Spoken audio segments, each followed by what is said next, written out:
کراچی کے علاقے میں جناح روڈ پر تیسرے درجے کی آگ لگ گئی۔ آگ پر قابو پانے کے لیے شہر بھر سے فائر ٹینڈرز طلب، 20 فائر ٹینڈرز، 4 سنارکلز کی مدد سے آگ بجھانے کی کوششیں جاری۔ پاک بحریہ کے فائر ٹینڈرز بھی آگ بجھانے میں مصروف۔ آگ پر 30 سے 40% تک قابو پا لیا گیا۔ گراؤنڈ فلور کی تمام دکانیں جل گئیں۔ آگ کے باعث 5 افراد جاں بحق، 20 سے زائد افراد زخمی۔ متعدد افراد کے پھنسے ہونے کی اطلاعات ہیں۔ گیس لیکیج کے باعث عمارت میں دھماکے بھی ہوئے۔ آگ پلازے کے میز 9 فلور پر لگی۔ دیکھتے ہی دیکھتے آگ تیسری منزل تک پہنچ گئی۔ ریسکیو آپریشن کے دوران فائر بریگیڈ کی سیڑھیاں ٹوٹنے سے 2 افراد گر کر زخمی ہوئے۔ آگ ہفتے کی رات 11 بجے کے قریب لگی ہے۔ شاپنگ پلازے میں 1200 سے زائد دکانیں ہیں۔ D I G south Asad Raza نے کہا، امید ہے آگ پر 2 سے 3 گھنٹے میں قابو پا لیا جائے گا۔ آگ 50% بجھ چکی ہے۔ عمارت میں 80 سے 100 کے قریب افراد پھنسے ہونے کی اطلاع ہے۔ وزیرا سندھ میں کراچی کسی نے ابھی تک رابطہ نہیں کیا۔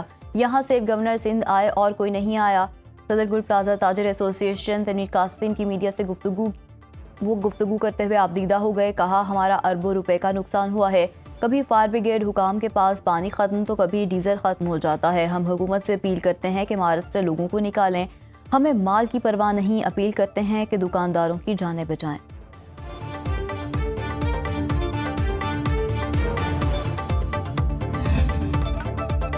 گل پلازا میں بچوں کے کپڑے، کھلونوں، ڈیکوریشن اشیاء اور لیڈیز بیگز کی دکانیں ہیں۔ سی او اور ریسکیو 1122 عابد جلال کے مطابق آگ کو مزید پھیلنے سے روک دیا گیا ہے۔ عمارت میں کتنے افراد ہیں فی الحال کچھ نہیں کہہ سکتے۔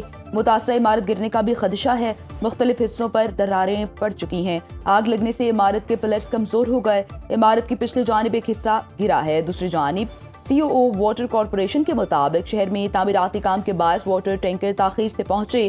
ٹینکر گرو مندر پر ٹریفک جام میں پھنسے رہے۔ 3 واٹر ہائیڈرنٹس کے ذریعے پانی کی فراہمی ممکن بنائی گئی۔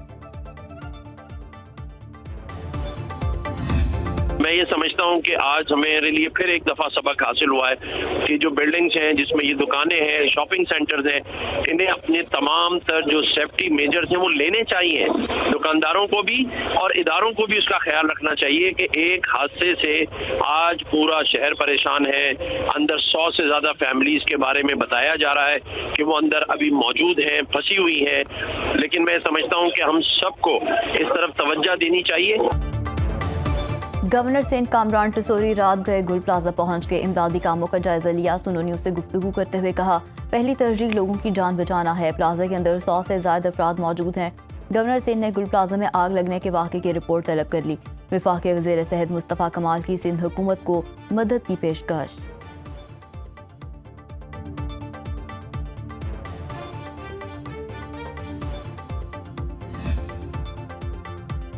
ریسکیو آپریشن مانیٹر کیا جا رہا ہے۔ تمام وسائل فراہم کیے جا رہے ہیں۔ حکومت کی کوشش ہے جلد از جلد آگ پر قابو پایا جائے۔ ترجمان سندھ حکومت سعدیہ جاوید نے سنو نیوز سے گفتگو کرتے ہوئے کہا، کراچی کی پرانی عمارتوں کا سروے بھی کیا جا رہا ہے۔ نئی عمارتوں میں فائر سیفٹی یقینی بنائی جا رہی ہے۔ Chairman Peoples Party Bilawal Bhutto کا شاپنگ پلازے میں آگ لگنے سے جانی اور مالی نقصان پر اظہار افسوس۔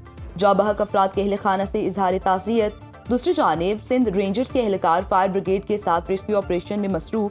ترجمان کے مطابق آپریشن مکمل ہونے تک رینجرز افسران اور اہلکار موجود رہیں گے۔ نیوی کے سنارکل اور فائر بریگیڈ بھی امدادی کاموں میں مصروف۔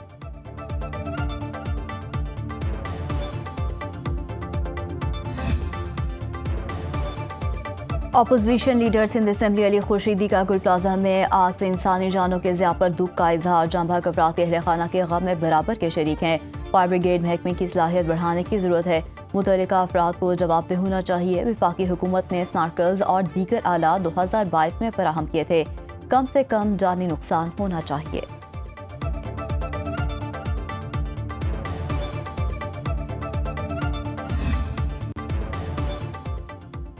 عمارتوں میں ایسا کوئی میکانزم نہیں جس سے شہری محفوظ رہ سکیں۔ امیر جماعت اسلامی کراچی معلم ظفر کی میڈیا سے گفتگو، کہا 1.5 سال میں آگ لگنے کے 2500 سے زائد واقعات ہوئے۔ کمیٹیاں بنتی ہیں لیکن کام نہیں ہوتا۔